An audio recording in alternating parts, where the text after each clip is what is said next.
The ink was forbidden. The paper was contraband. The very act of forming letters could cost him his life. Yet every night, in the suffocating darkness of the loft above the cookhouse, Samuel pressed charcoal to stolen scraps of paper and practiced the shapes that would one day shake the foundations of an empire. Samuel was 7 years old when he first understood that marks on paper held power. It happened on a sweltering August morning in 1831 on the Whitmore plantation in coastal South Carolina. Samuel had been sent to the main house to deliver eggs from the hen house, carefully cradling the basket to avoid his master's wrath should even one crack. As he climbed the back stairs to the kitchen, he heard raised voices from the study. Master Whitmore and his eldest son Thomas, who had returned from the College of Charleston for the summer. "Father, you cannot simply ignore this," Thomas's voice carried through the open window. "The Liberator has published another editorial. Garrison's words are spreading like wildfire through the North." "Words!" Master Whitmore's fist struck the desk. "Let that abolitionist fool scribble whatever he likes. Words on paper mean nothing without the force to back them." But Samuel, frozen on the stairs, heard the tremor of fear beneath his master's bluster.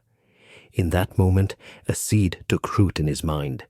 Words on paper were dangerous enough to frighten men who owned everything, including other human beings. That afternoon, while the white folks took their rest from the heat, Samuel crept back to the study. His heart hammered against his ribs as he pushed open the door. The room smelled of pipe tobacco and leather. Books lined the walls, their spines bearing mysterious markings. On the desk lay several newspapers, and Samuel's eyes fell upon the one his master had been reading, The Liberator. He couldn't read the words, but he traced his finger over the bold letters at the top of the page. The shapes seemed to pulse with the power he had sensed in the master's argument. Carefully, reverently, he tore off a corner of the newspaper, a piece small enough that it might not be missed, and tucked it into his shirt. That scrap of paper became his first teacher. Samuel's mother, Mary, worked in the main house as a seamstress. She had been born on the plantation, as had her mother before her, and she had learned early that survival meant invisibility, compliance, silence. When she discovered what her son was attempting, she seized his shoulders with fingers strong from years of needlework. "Are you trying to get yourself killed?"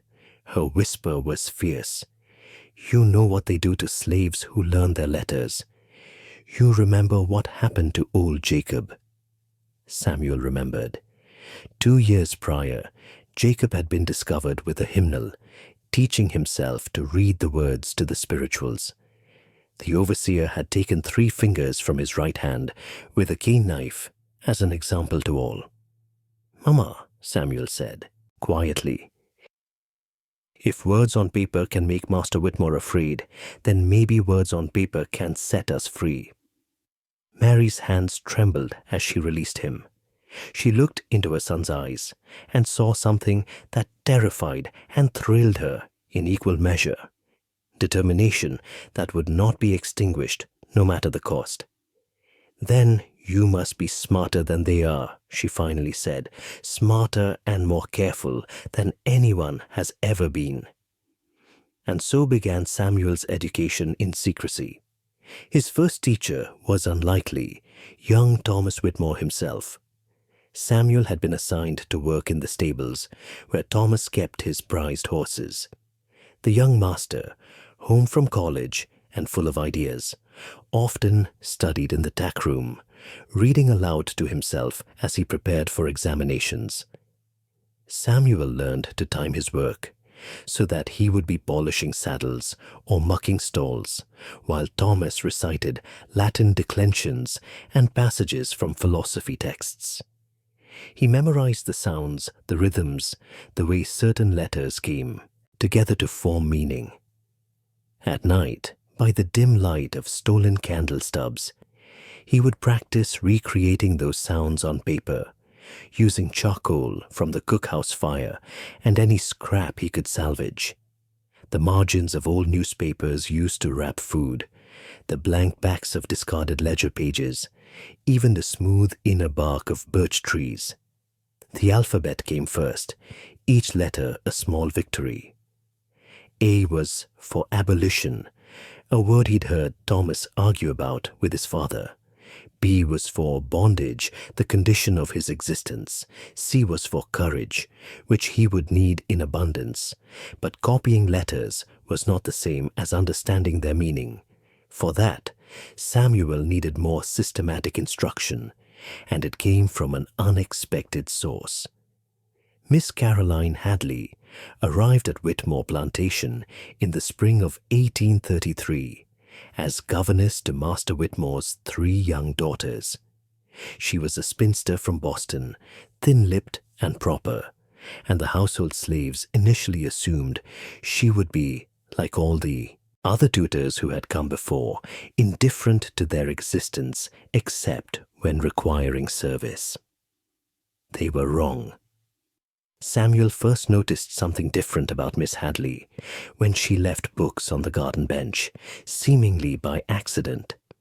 When he brought them to her, she would thank him absently, then engage him in conversation, strange conversation that seemed designed to test his knowledge. "What a beautiful day," she would say, gesturing at the sky. "The clouds form such interesting shapes. Do you see that one there, Samuel? What letter of the alphabet does it resemble?" Or she would ask him to fetch certain items, describing them in ways that required him to understand written labels. "Please bring me the book with Milton written on the spine. You'll recognize it by the letters M-I-L-T-O-N. It took Samuel 3 months to realize that Miss Hadley was teaching him, deliberately and carefully, in a way that provided her with plausible deniability should anyone notice. He could never prove she knew he was learning. She never acknowledged his growing literacy directly. But the lessons continued, hidden in plain sight. She began leaving her pupils' slates in the garden, chalk marks still visible, simple sentences about nature or daily activities. Samuel would study them, memorizing the words, understanding how sounds became symbols, and symbols became meaning. At night, he would reproduce those sentences from memory, his handwriting gradually becoming more confident, more sure. By his 15th birthday, Samuel could read. But what good was reading when there was nothing to read? The Whitmore Library was forbidden territory, and the few newspapers that came to the plantation were guarded jealously by the master and destroyed once read. The answer came from an unexpected quarter, the underground network of literate slaves that Samuel discovered existed throughout the region, a secret society of minds hungry for knowledge and change. He learned of them through Daniel, a slave from the neighboring Crenshaw plantation who could move freely between properties as a trusted coachman. Daniel had noticed Samuel scratching words in the dirt near the property line and had taken a calculated risk. "You can write," Daniel had said. Not a question, a statement. Samuel had frozen, terror coursing through him. "Peace, brother," Daniel said, holding up his hands. "I'm not here to expose you. I'm here to help you. There are others like us, many others." The network, Samuel learned, stretched across 3 counties. It consisted of house servants, coachmen, blacksmiths, and field hands who had somehow acquired literacy and used it to share information, news, and hope. They passed newspapers from hand to hand, each one read by dozens of eyes before being carefully destroyed. They shared stories of successful escapes, of the growing abolitionist movement in the North, of free black communities in the cities. And they wrote, Samuel discovered that slaves throughout the region were documenting their lives, their experiences, the injustices they witnessed. These testimonies were written on whatever materials could be found and hidden in root cellars, hollow trees, beneath floorboards, a scattered archive of truth that the masters would have destroyed if they knew it existed. But the network had a problem. Their accounts remained scattered, unorganized, powerless. What they needed was someone who could bring these stories together, someone who could write with the skill and eloquence that would make their testimony undeniable. At 16 years old, Samuel became that person. For 3 years, Samuel collected stories. He interviewed slaves in whispered conversations during the rare moments of unsupervised labor.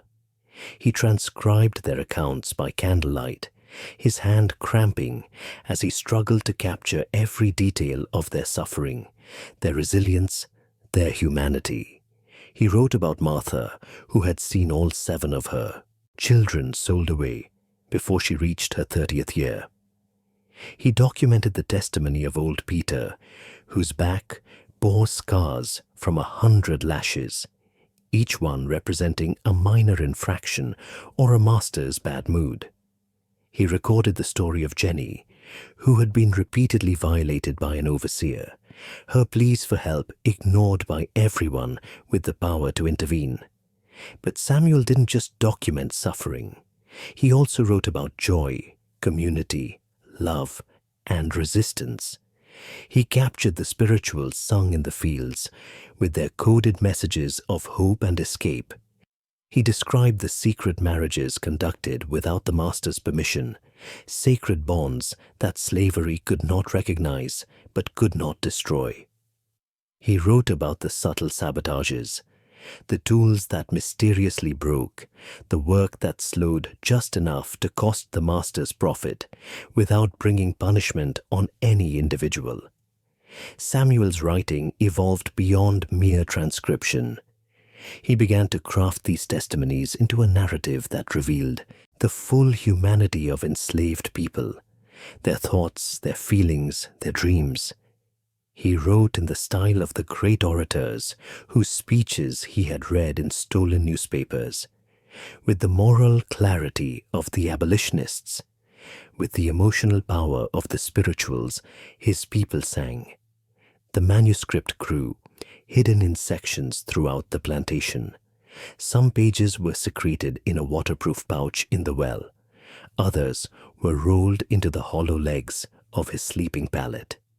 Still more were entrusted to members of the network, each person holding a piece of the whole, so that no single discovery could destroy the entire work.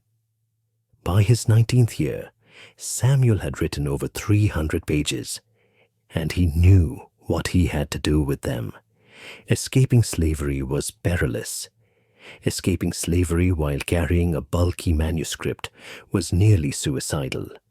But Samuel understood that his words would die with him if he didn't find a way to bring them north, to the abolitionists who could publish them, who could use them as weapons in the war against slavery.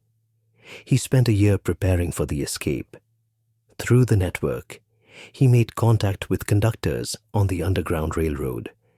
He memorized routes, safe houses, signals.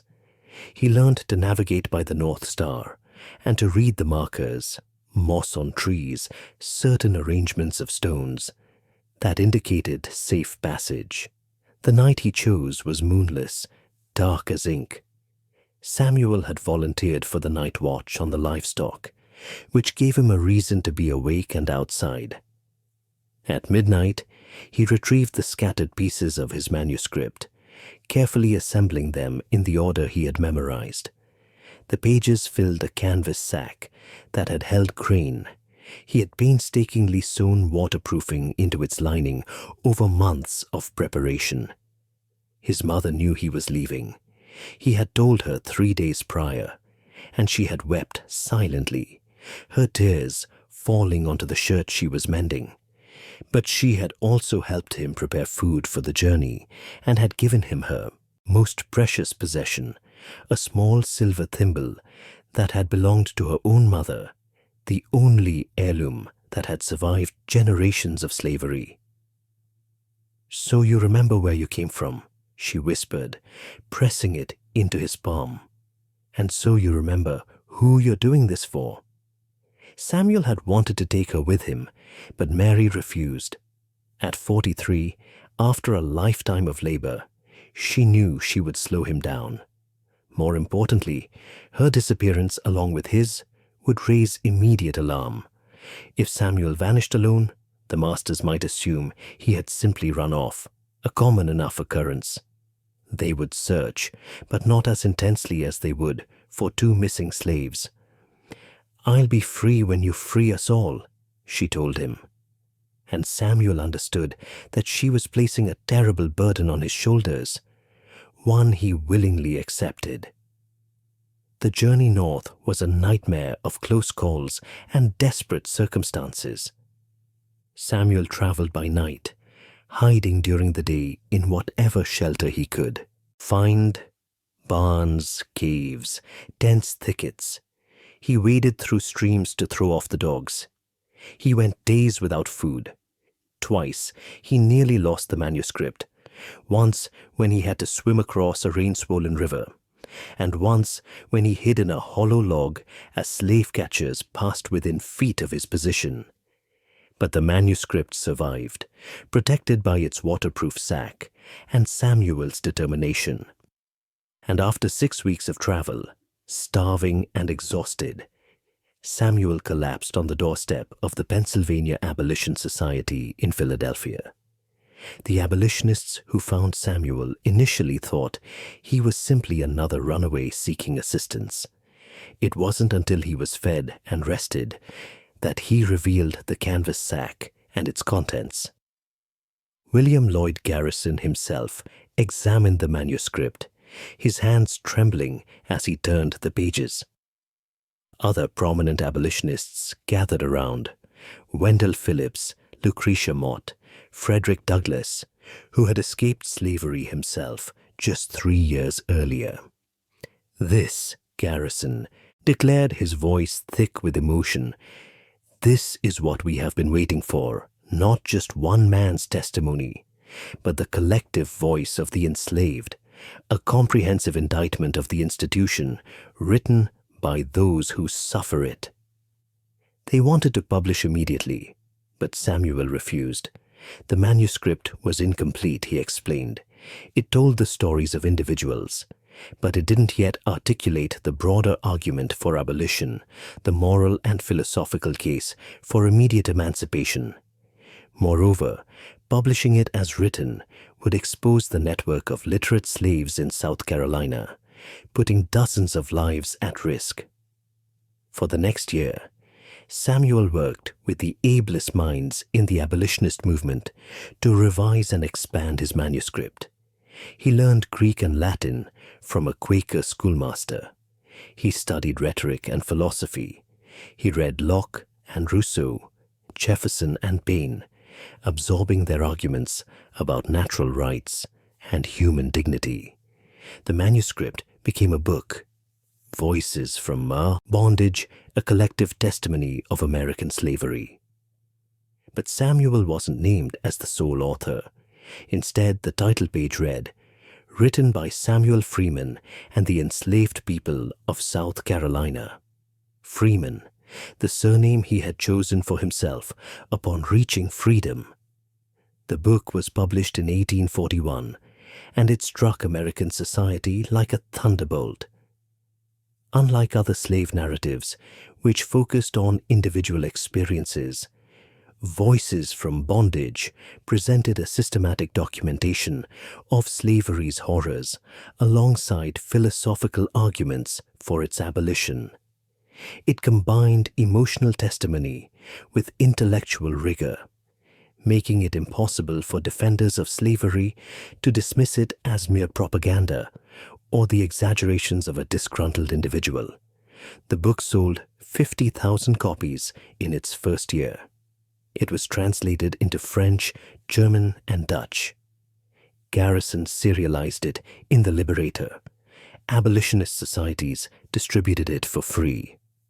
Most importantly, it was read in Congress during debates over the expansion of slavery into new territories, with senators from both sides quoting its passages. But the impact wasn't limited to the white abolitionist movement. Free black communities throughout the North devoured the book, seeing their own struggles and those of their enslaved brothers and sisters reflected in its pages. The book inspired the formation of new black literary societies and mutual aid organizations. It provided a template for collective testimony and action. Samuel Freeman lived to see the Emancipation Proclamation. He was 41 years old when Lincoln signed it on January 1st, 1863. By then, he had become one of the most prominent black voices in America, a sought-after speaker, a prolific writer, an advocate for not just abolition, but full equality. But he never forgot the people whose stories he had told.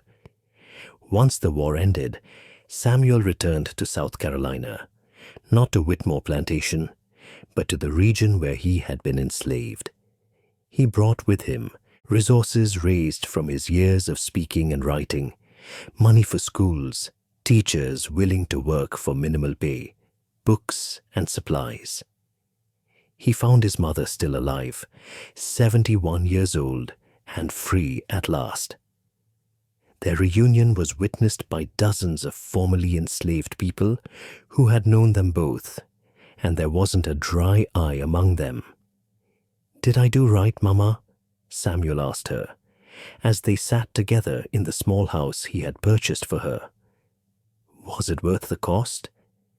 Mary Freeman took her son's hands in hers, hands that had picked cotton and sewed fine dresses, hands that had raised a child who changed history.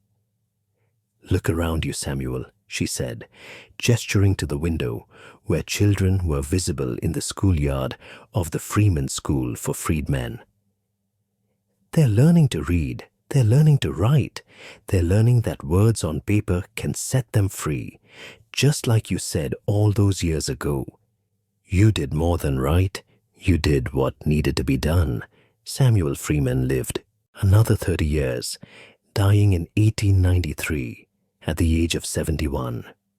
By then, his original manuscript had been donated to the Library of Congress, where it remains today, fragile pages covered in cramped handwriting, some water-stained from that desperate journey north, each page a testament to the power of literacy, courage, and the unquenchable human desire for freedom. The schools he founded educated thousands. The precedent he set of collective testimony and community authorship influenced civil rights documentation for generations.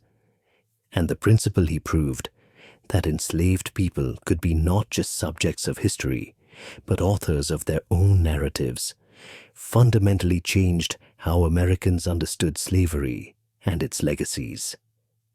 In a climate-controlled room at the Library of Congress, visitors can still view Samuel Freeman's original manuscript.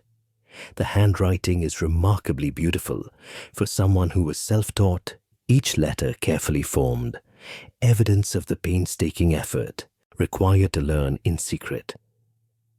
On the first page, written in slightly larger script than the rest, are words that have been quoted in countless histories, studied by generations of scholars, and inscribed on the monument erected to Freeman's memory in Philadelphia. These words were written in darkness, by candlelight, and in fear, by hands that were told they had no right to hold a pen.